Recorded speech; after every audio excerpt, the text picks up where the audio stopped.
Joining me now to react, Missouri Senator Josh Hawley. Thanks so much for joining me, Senator. Great to be here. This permanent pandemic is something that I hear about whenever I travel, whenever I talk to Americans across the country. They're very mindful of it. It's the #1 topic that they bring up.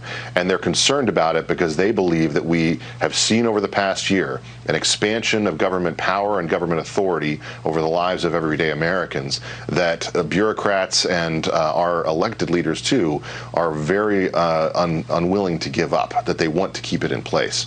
Is that what you're seeing today? Well, they're absolutely right about that, Ben. I mean, what we're seeing is Joe Biden and the left using a campaign of fear and intimidation in order to try to keep the country in a perpetual state of crisis and ultimately to centralize control and power over people's lives. It's just that simple. I mean, Joe Biden has got to stop forcing America to live in fear.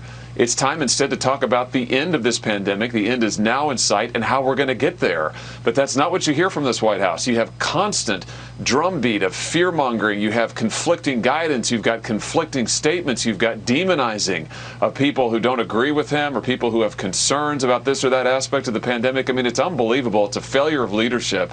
But the attempt to force this country to live in a perpetual state of fear is wrong, and it's not leadership, Ben. One of the things that happened during this pandemic, obviously, was that parents became a lot more aware of the things that their children were being taught via these Zoom classes, that they started to hear these things that they didn't know was being fed to their very young children about the United States of America and more. I know a lot of parents are very concerned about that. They're speaking out in school board meetings and other places.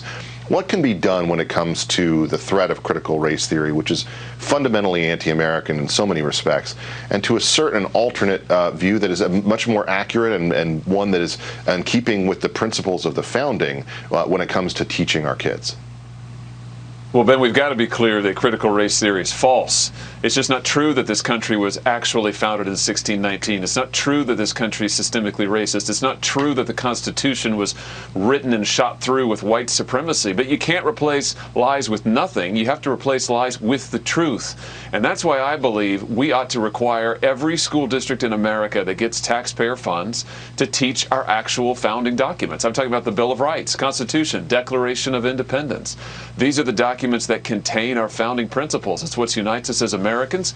It's what we love together as Americans. And that's why I believe we should say, hey, let's teach what's actually true to our kids. And that's how we go after these falsehoods.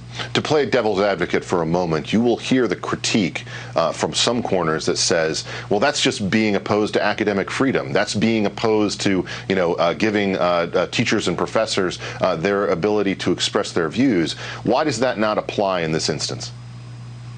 Yeah, in fact, you're going easy on me there, Ben. I mean, what the left has said is that this is akin to Chinese communist indoctrination. I mean, seriously, that's what the leftist commentators are saying. And my response is that if you can't see a difference between the Chinese communist attempt to brainwash kids and the Declaration of Independence, then I think maybe you're very, very confused. I mean, we're talking here about the foundational documents of this nation. I think most people would be surprised, most parents would be surprised that these aren't already taught in every school. Why should this be controversial? Our kids should know what the Declaration says. They should know what the Constitution says. They should know what the Bill of Rights are. And I come back to the fact, Ben, that this is what makes us Americans. It's our history together. It's the principles we believe in together. We need to teach that to our kids. And one more question, Senator. We saw, obviously, the horrible display that happened in Alaska. The Chinese were at it again at a recent meeting with the State Department officials from America when it came to using these slogans adopted by BLM and other groups about America's irredeemably racist past, asserting that we have no moral authority to judge them. What can be done to push back against this idea that seems to exploit so much that the left has taught that isn't true? Well, we've got to be clear that when it comes to communist China, they don't have a foot to stand on. I mean, this is a country that is systematically oppressing its own people in real time. That's a fact.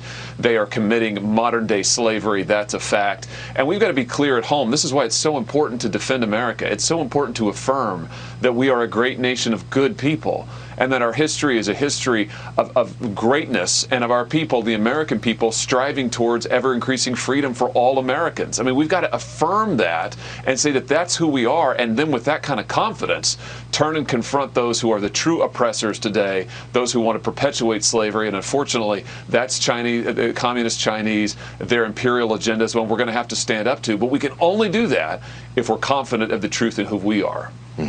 Senator Hawley, thank you so much for joining me tonight. On multiple occasions,